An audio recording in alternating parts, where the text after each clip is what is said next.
So, bago umakyat ang ating Panginoong Hesus, sinabi niya ito. Ayan. So, di ba kapag may aalis, minsan nagpapaalam tayo. Nagsasabi tayo na parang, ano yung ihahabilin mo or ano yung sasabihin mo sa kanya. Or para pagbalik mo, tanungin mo siya na tapos nung may pinagagawa ko sa iyo. Alam mo, may pinagagawa sa atin ang ating Panginoong Hesus. Meron tayong misyon. Amen? At gusto niya pagbalik niya, ginagawa mo yun. Aabutan ka niya na ginagawa mo yun or marami ka nang nagawa. Amen? So basahin mo natin yung John chapter 17, verse 18. Sabay-sabay tayo. 1, 2, 3, go! As thou hast sent me into the world, even so have I sent you into the Ito world. nagsasalita dyan ang ating Panginoong Jesus mismo. Amen? So, sundan natin sa John 20 verse 21. Okay, 1, 2, 3, go! Then said Said Jesus to them again, Peace be unto you, as my Father hath sent me, even so I send you. ang ating Panginoong Jesus ulit ang nagsasalita dyan. Pag nagbukas kayo ng Bible, makikita nyo na ang Panginoong Jesus ang nagsasabi niya. At sinabi dyan na pinadala siya, sinugo siya ng kanyang ama na nasa langit. Amen? Kaya naman, ang sabi niya, kaya naman, gayon din kayo, sinusugo ko kayo. Saan? Dito sa sanglibutan, dito sa mundo. Amen? So, meron talaga tayong gagawin. Dahil sinugo tayo ng ating Panginoong Hesus dito sa mundo. Amen? Una siya ang sinugo ng Diyos Ama dito sa lupa. Para ano? Para tayo ay tubusin sa kasalanan at tayo iligtas niya. Amen? So meron siya ginawa. Ngayon, ang gagawin natin, ibabalita natin yon. Amen? Babalita natin yon. Magandang balita ba to? Hindi. Maganda. Amen? Gospel, good news. Amen? So, Kuya Sugar, anong ibabalita namin? Sinabi sa Acts 20 verse 24, to testify the gospel. Amen? Of the grace of God. Yan. Yan ang sasabihin natin. Papakita natin sa lahat ng lahat ng kakilala mo o kahit di mo kakilala. Sabihin natin ito. So, magsimula muna tayo sa panalangin bago tayo magtuloy-tuloy. Amen? So, Ama namin nasa langit, maraming salamat po sa tanghaling ito na dinako nyo ng ligtas ang aking mga kapatid dito sa iyong bahay, sambahan, upang makinig ng iyong salita, kuhanin ang mga pagpapala at makinig para matuto, Panginoon, ang iyong salita. At hinihiling ko, Panginoon, na gabayin nyo kami sa aming service ngayon, sa preaching time namin ngayon. Tulungan nyo ang bawat isa na maunawaan ng maliwanag, ng klaro ang iyong banal na salita. At tulungan nyo ako na maipahayag ito sa kanila, Panginoon, o sa amin, Panginoon, na kayo yung makita, na kayo yung nagsasalita, tunay na nagsasalita. At ang bawat isa, Panginoon, ay patuloy nyo na pagpalain, Panginoon, sa oras na ito. Lord, ito po ang aming hiling sa araw na ito, o sa oras na ito, at sa inyo namin pinagkakatiwala, Panginoon. Sa pangalan ni Jesus, Amen. Tayo makakaupo na. So, nasa PDL tayo, di ba? Pang ilang purpose na tayo? Panlima. So, ito ay patungkol sa pag-share ng gospel. Ito. So, kagabi, si Ninang Jonah yung nag-preach. Amen? So, yung iba nandito. Parang uulitin ko rin. Amen? So, nandun tayo sa PDL. Pero, medyo iniba ko ng konti. Amen? Medyo pinaano ko ng konti. So, pero ito pa rin yon. Amen? Patungkol pa rin to sa evangelism, kumbaga. So, ngayon, alam ba natin kung ano ibig sabihin ng evangelism or pag-evangelize or isang evangelist? So, sinabi sa Biblia or dinescribe na itong ang isang evangelist sa Biblia, ito yung mga tao na nag-a-announce. Amen? Binigyan sila ng kapangyarihan para mag-announce. Or sila yung humahayo. Amen? Humahayo, nagpipreach ng gospel ng ating Panginoon patungkol sa Kanya. Good news. Pag sinabing good news, gospel, ibig sabihin good news yun. Diba?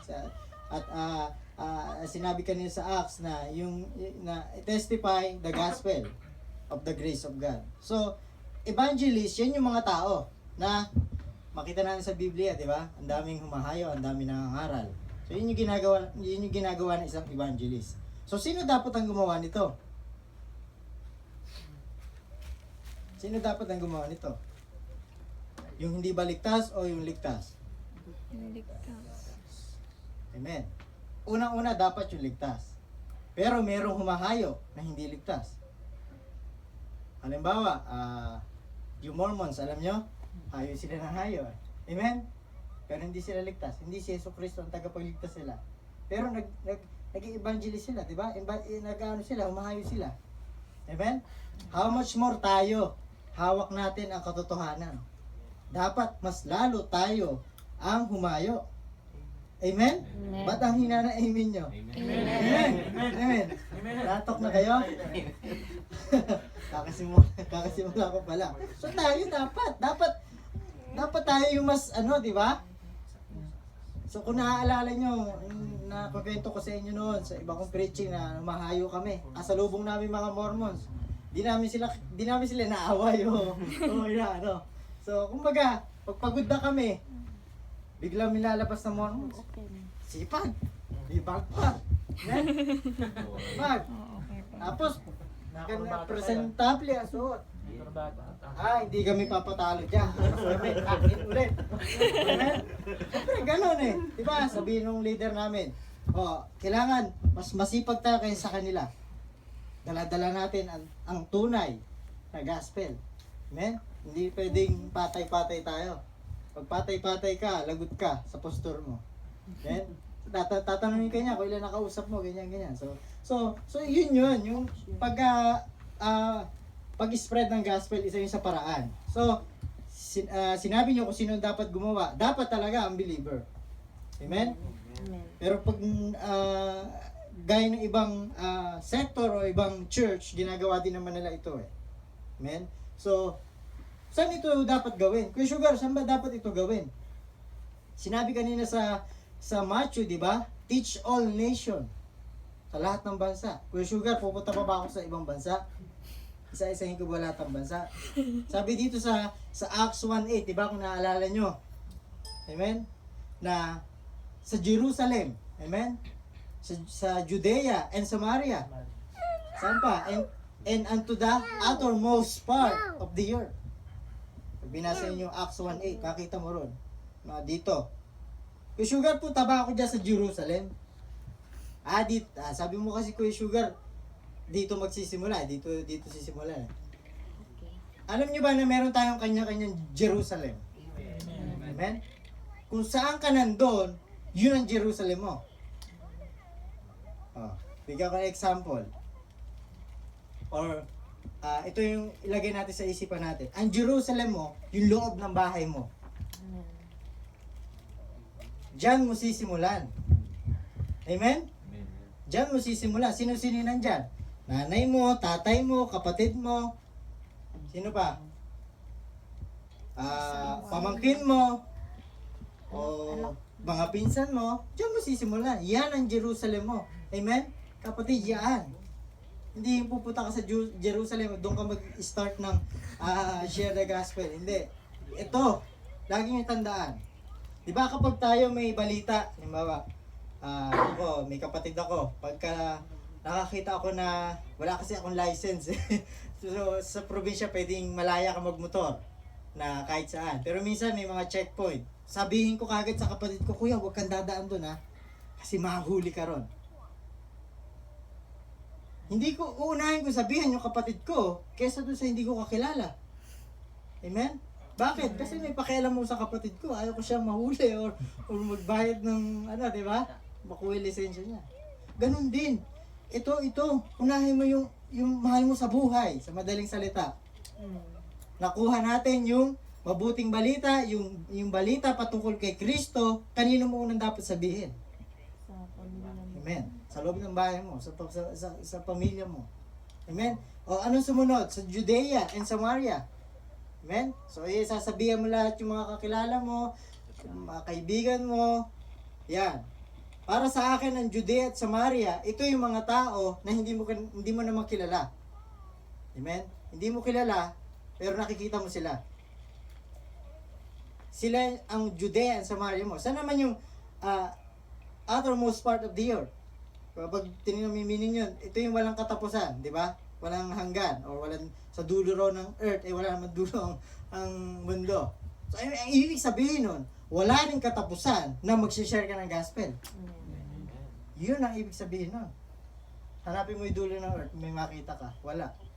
So, ang ibig sabihin nun, hanggat may nakakasalubok ang tao, hindi ka titigil, kakasabi nung mabuting balita.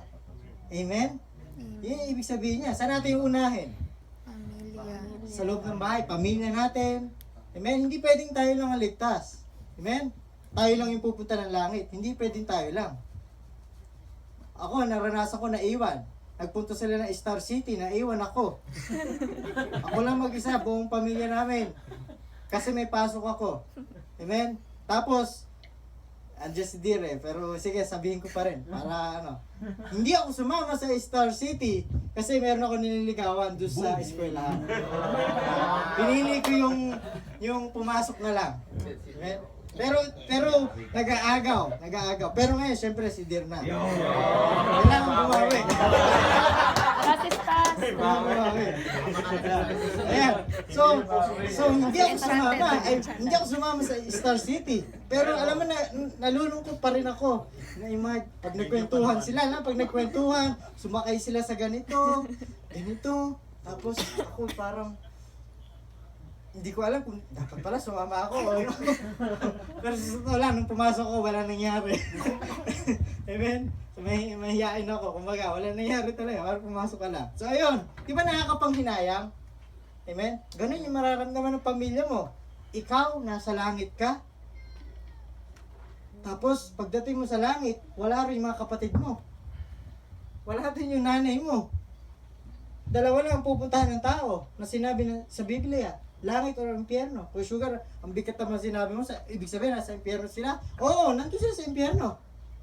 Wala ka naman sa purgatorio, wala namang purgatorio. Oh. So kapag wala ang pamilya mo sa langit, ikaw nandun.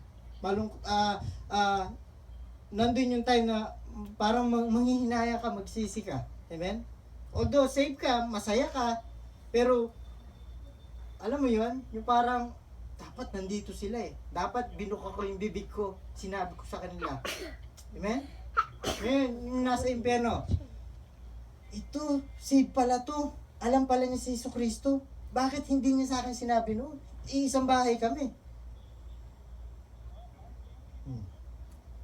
Ang bigat, di ba? Ang bigat.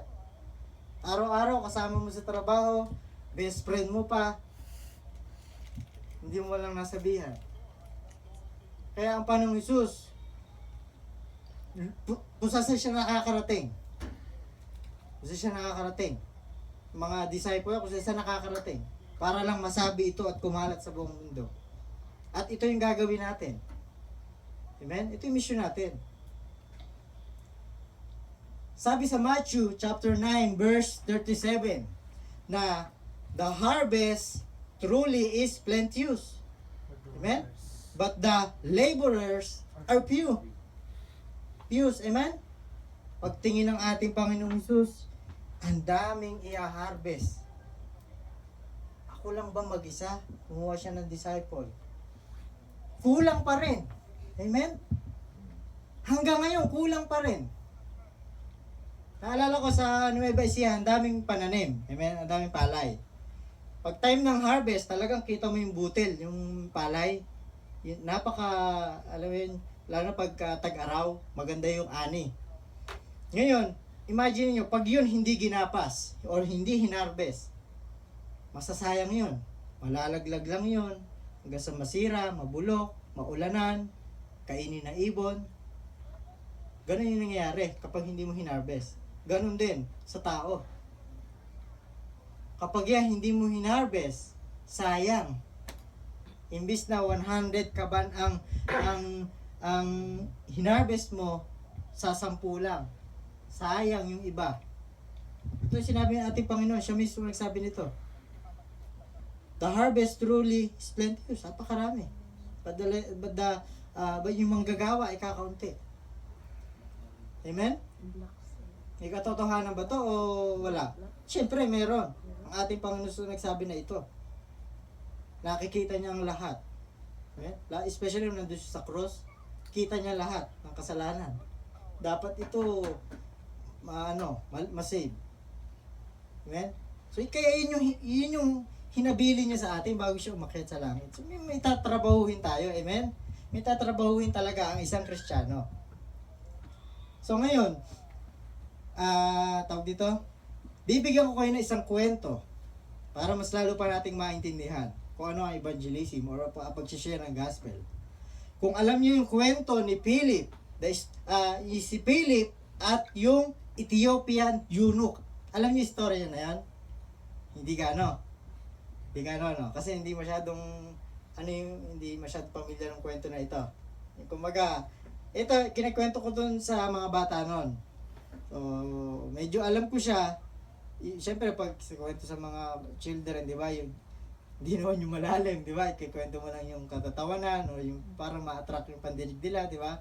So, inaral ko siya at nakita ko na napakagandang example nito sa tema natin ngayong tanghali. So, si Philip and the Ethiopian eunuch. Amen? Yan yung story natin pag-aaralan niyo yun. So, si Philip, kung kilala niyo si Philip, pag binasa mo yung Acts, buong Acts, hanggang, tawag dito, lahat ng chapter, makikita mo yung pangalan niya doon. Makikita niyo. At isa siyang evangelist. Humahayo siya. Amen? Kasama niya sila Stephen, sila iba pang kasama. At ito yung panahon na, tawag dito, si Philip ay nakapag-share ng gospel sa maraming tao. Amen? Nag-share siya ng gospel at maraming naligtas. Maraming naliligtas. 3,000, 2,000. Amen? So, ang dami. So, isa siyang evangelist. Pero habang siyang nangangaral, may biglang dumating ang anghel ng Panginoon. Anghel ng Diyos. Biglang dumating. Sabi sa kanya, babasahin natin. Philip, maghanda ka, tumindig ka. Pumunta ka sa dakong katimugan. Sa Jerusalem, sa pababandaan, papuntang Gaza. Ang lugar na yon ay isang disyerto. Parang Red Sand. Amen? Isang disyerto. Nangangaral siya sa mga tao, sa city, ng Samaria o sa Jerusalem, biglang dumating angel ng ating Panginoon at sinabi na pumunta siya sa disyerto. So, ganun yung senaryo. Pumunta siya doon, amen? Para mag-preach sa isang tao. Isang tao, nangangaral siya sa napakarami. Biglang dumating ang angel. Philip, hinto mo muna yan. Pumunta ka muna sa disyerto. May isang tao ron, kailangan mo siyang bahaginan ng salita ng Diyos. Makikita natin dito ngayon kung gaano kahalaga ang isang kaluluwa ng isang tao. Amen? Biruin mo, nangangaral siya.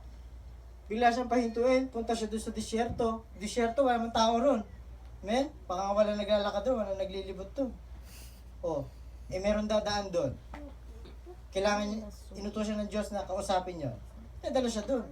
Iniwanan niya muna yung marami, dito siya pumunta sa nag-iisa.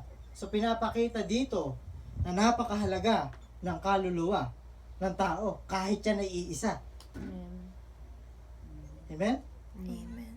Kahit iisa. Pag may bago dito, iisa, minsan, kasi wala nang oras mag-curfew na So dapat gagawa talaga tayo ng strategy. Amen? Gagawa tayo strategy na hindi siya aalis dito sa lugar na ito.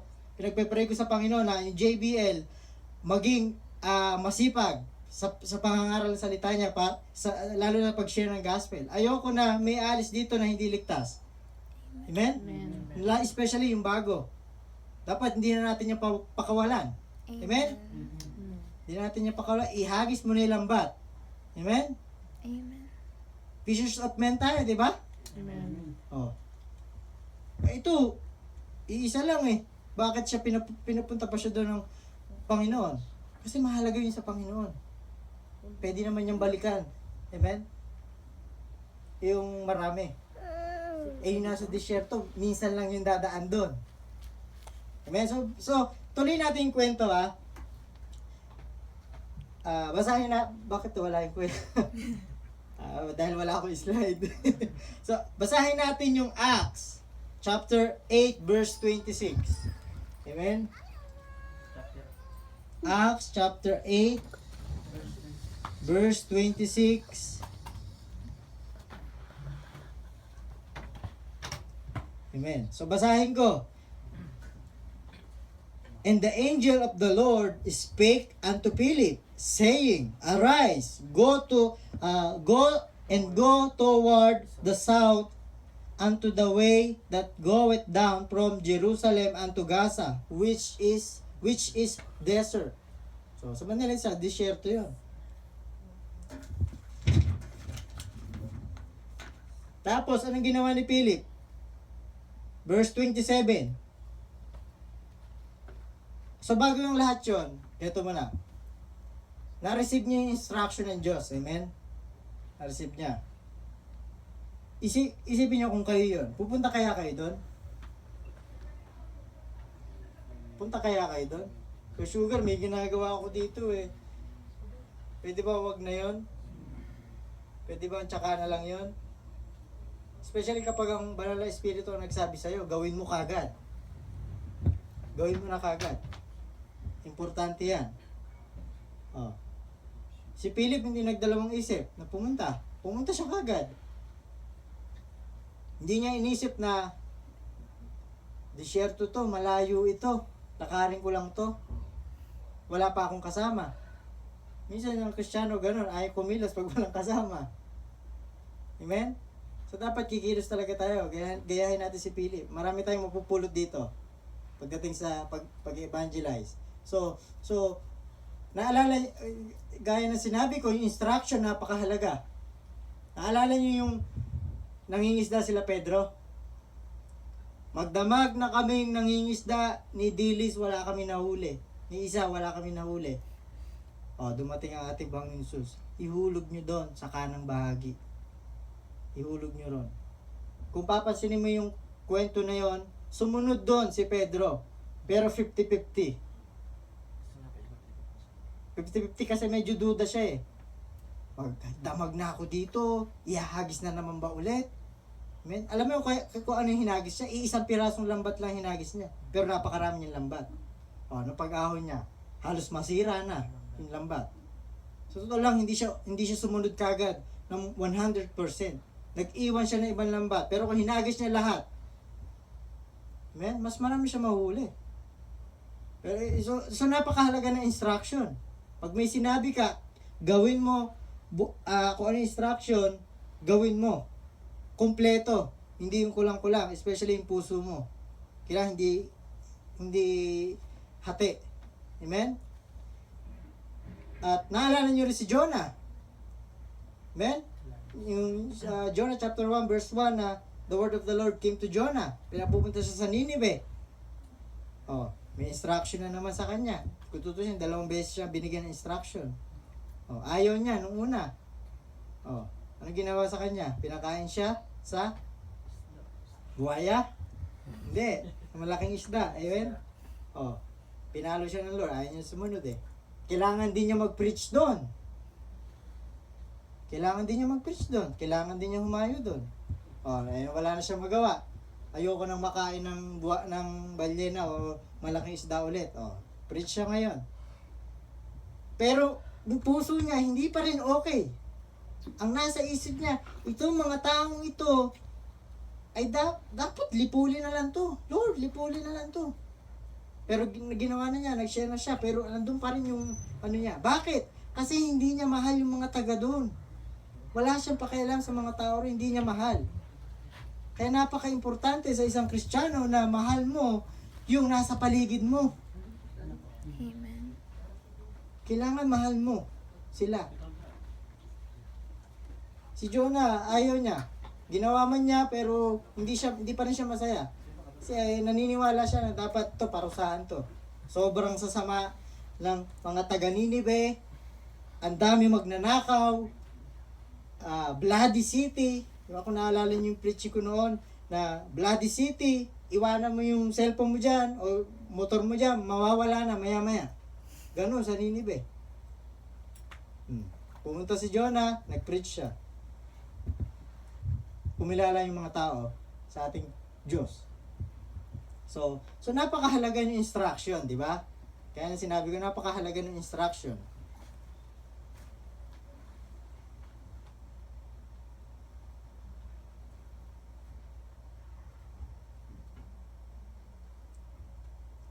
So, pagpatuloy natin, Acts chapter 8 verse 27, at sinabi dito, and he arose and went. So, pagkasabi ng anghel ng Panginoon, pumunta ka dito, ganito. Dali-dali nagpunta si Philip, pumunta siya, at ano sabi? 27, behold, a man of Ethiopia. Sabi dito, isang eunuch, of great authority under Candice, tama po ba yung pronounce ko? Queen of the Ethiopians, who had the charge of all her treasure, di ba? And had come to Jerusalem to worship. So itong eunuch na ito ay isa siyang slave, kung tutusin. Amen? Isa siyang slave, pero hindi siya basta-basta slave. Meron siyang posisyon. Mataas na posisyon. Importante yung tao na ito. Kasi bakit? Siya yung nangangasiwa lahat ng kayamanan ni Dana. Nung queen. Amen? Yung queen. Kasi parang inaanto kayo eh. Ayan.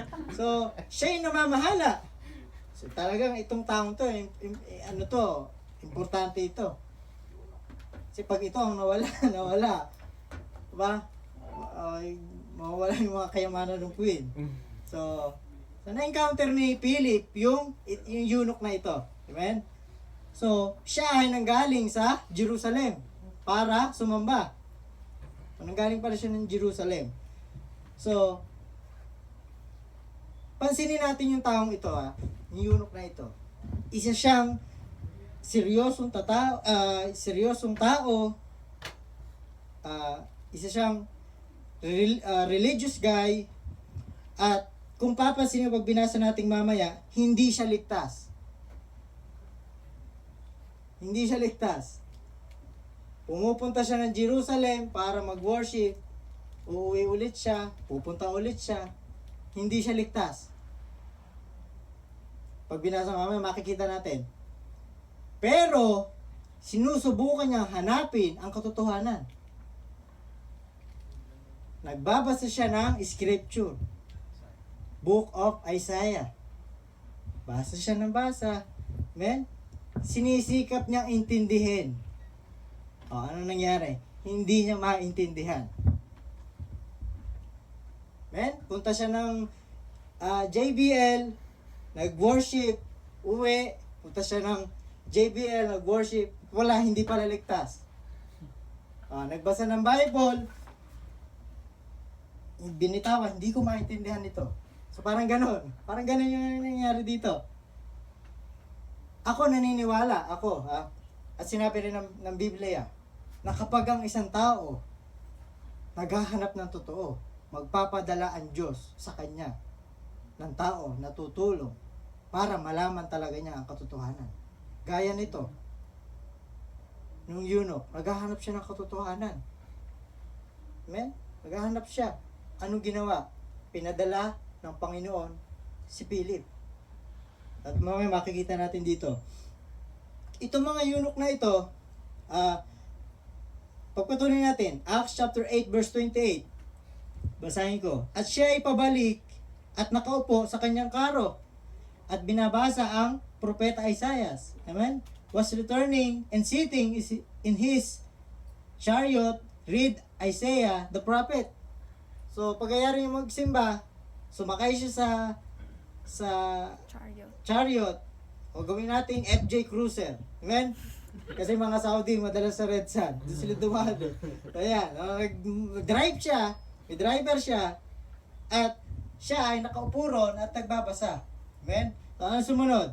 At, verse 29, at then the Spirit said unto Philip, go near. Amen? And join thyself to this chariot. Amen? Kanina yung angel. Amen? Angel ng Diyos. Unang instruction, binigay sa kanya. Dali-dali siya pumunta. Ngayon, ang banal na Espiritu mismo ang nagsabi. Kanina yung anghel, amen? Anghel ng Panginoon. Ngayon, mismo ang banal na Espiritu. Kaya, pag tayo humahayo, kasama mo ang banal na Espiritu. Amen. Hindi ka nag-iisa. Si Philip nag-iisa. Pero alam niya, hindi siya nag-iisa. Alam niya, kasama niya ang Diyos. Amen. Amen? Kaya kung tayo, minsan nahayo tayo, paano ko kaya sharean to? Wala man lang ako kasama. No, hindi yan totoo kapatid. May kasama ka. Amen? At ipapakita niya sa iyo yung kapangyarihan kung ano meron ang banal na Espiritu. Makikita mo. Masunod.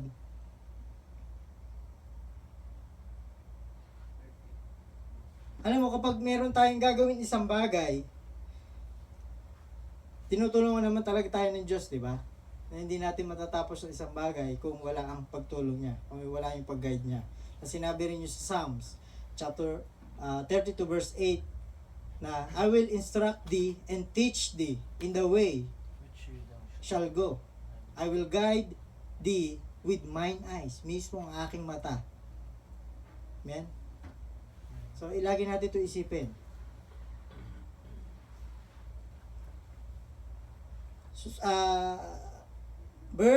Acts chapter 8 verse 30, at ang sabi dito ay, and Philip ran tighter to him. Nagmamadali. Nung naramdaman niya o na-receive niya yung instruction ng banal na Espiritu, go near, lumapit ka at makijoin ka sa kanya. Si Philip naman, kasi nasa chariot di ba siya naglalakad lang Naglalakad lang. So, kailangan niya tumakbo para abutan yung chariot na sinasakyan ng eunuch. So, mamadali siya pumunta at narinig niya na itong eunuch na ito ay nagbabasa ng Biblia o ng Scripture. Bakit alam ni Philip na Scripture ang binabasa niya? Nagpapasa din siya. Bakit? Kasi si Philip, familiar siya sa Scripture. Kaya ang isang evangelist, dapat familiar ka rin sa Scripture, sa Biblia. Naalala ko pag gumahayo kami sa Pinas, at nakatsyempo ka ng tao na maalam din sa Biblia, yari ka. Oo. Yari ka. Alam mo, ikaw yung sasakmaling ganon. No? So, may mga strategy kami rin para ma-block namin sila sa pagtatanong nila. So, ang goal namin, i-share ang gospel, kailangan hindi siya makapagtanong. So ganun, may mga strategy ng mga ganon. So, ito si Philip, alam niya, kaya dapat ay isang evangelist, maalam ka din. Amen? Gaya nito si Philip. Narinig lang niya, ay, Bible pala yung binabasa niya. O ngayon, kung hindi siya maalam, ano pa yung binabasa niya? Facebook kaya siya? Facebook kaya binabasa niya. So hindi, si Philip alam niya. Amen? So ang isang Kristiyano dapat maalam Especially pag hahayo ka. Pag mag-share ka ng gospel. So ano pa? Nakakita ng pagkakataon si Philip. Gaya yung ginagawa din namin. Pag nakita namin yung tao na nakaupo lang, nakatambay, may garilyo, or may nintay siya, or basta wala siyang ginagawa, alam na namin yung gagawin dito. Kumbaga, wala na tong kawala. Brad, ito wala na tong kawala. Ang lalapitan na namin yan. At bigyan na namin yan ng tracts, o babasahin, libreng babasahin. Kuya, ito po yung libreng babasahin. Pwede nyo yung basahin dito sa bahay, kung kailan nyo gusto, kung wala kayong time. At kung may time kayo, baka gusto nyo ipaliwanag ko to sa inyo kahit 5 minuto lang. Yan, ganyan, araw-araw ginagawa namin yan. So, ganito yung ginawa ni Philip. Ang style naman niya, ganito. Sabi niya, saan na ba? Nung narinig niya na nagbabasa, ang sabi ni Philip, nauunawaan mo ba yung binabasa mo? Sabi niya ganon. So nasa chariot, umaandar yung chariot, siya tumatakbo, narinig niya. Tapos, kasi nabasa ko lang sa internet, ay mga Ethiopia daw, o Ethiopian, ay malalakas ang boses. Kaya pag may katabi kayong malakas ang boses, baka may lahing ano yan, Ethiopian yan.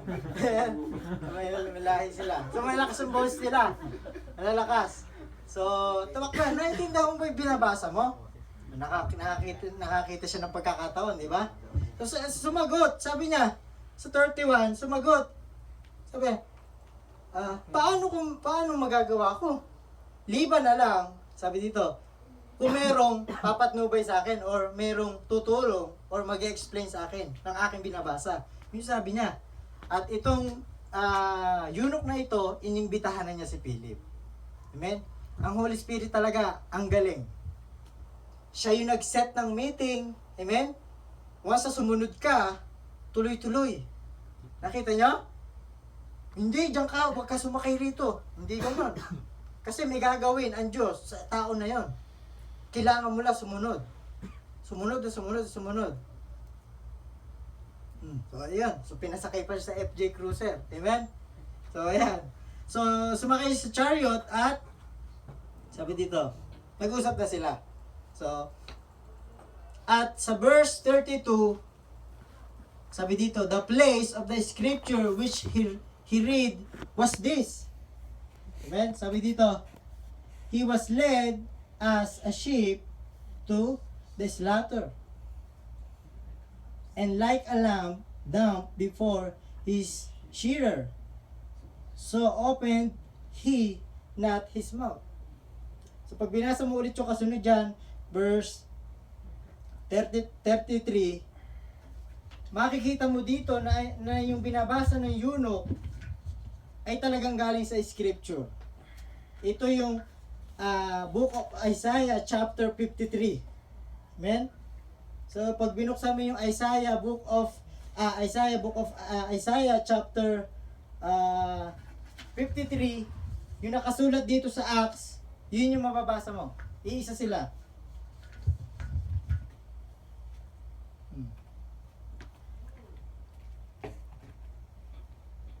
Tapos, ano nangyari?